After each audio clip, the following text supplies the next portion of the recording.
मैं बहुत थक गया हूँ, अंतिम संस्कार वाले दिन वापस आऊंगा। ताबूत में लेटे झांग लाओ, शुआन गुस्से में दांत पीस रहे थे।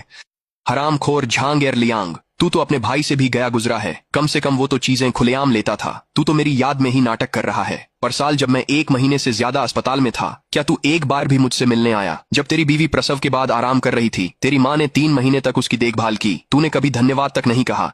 बुजुर्ग महिला ताबूत के किनारे पर झुकी हुई थी, उसकी आंखों से आंसू बेतहाशा बह रहे थे। आधा तो दिखावा था, आधा उसके दिल की गहराई से उठी ठंडक थी।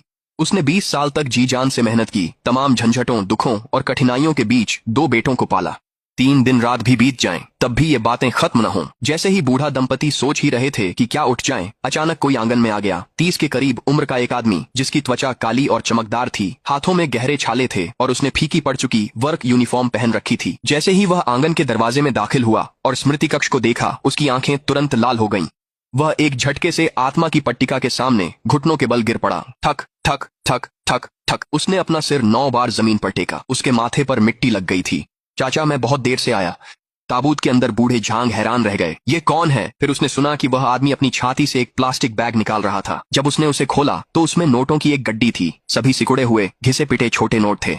चाचा, मैंने 3 साल तक कंस्ट्रक्शन साइट पर ईंट और सीमेंट ढोकर काम किया, सिर्फ 20,000 रुपए ही जमा कर पाया। इसे रख लो और अपने लिए एक अच्छा ताबूत बनवा लो। मैंने आपको निराश किया, इतने सालों में कभी लौटकर आपसे मिलने नहीं आया। उसकी पत्नी भी सन्न रह गई थी। वह दुविधा में था कि पैसे ले या न ले। उस आदमी ने जबरन पैसे थमा दिए। वह आस्तीनें चढ़ाकर काम में लग गया। सबसे पहले उसने शोक सभा का हॉल ठीक किया। बड़े और दूसरे बेटे ने उसे अस्त व्यस्त छोड़ दिया था। अधिकतर चढ़ावे दूसरे बेटे ने ले लिए थे। उसने अपने बैग से कुछ सेब और एक गुच्छा केले निकाले। उसने उन्हें अच्छे से सजाया, फिर एक टब में पानी लिया। वह घुटनों के बल बैठ गया और कीचड़ भरी जमीन को चमका दिया। रात होते ही दोनों बड़े बेटे बहाने बनाकर खिसक गए। सिर्फ वही हॉल में रुका रहा। बूढ़ी अम्मा का दिल न टूटे, इसलिए उसने बाजरे की खिचड़ी पकाकर उन्हें चम्मच से खिलाया। उन्हें खिलाने के बाद वह आंगन में लकड़ी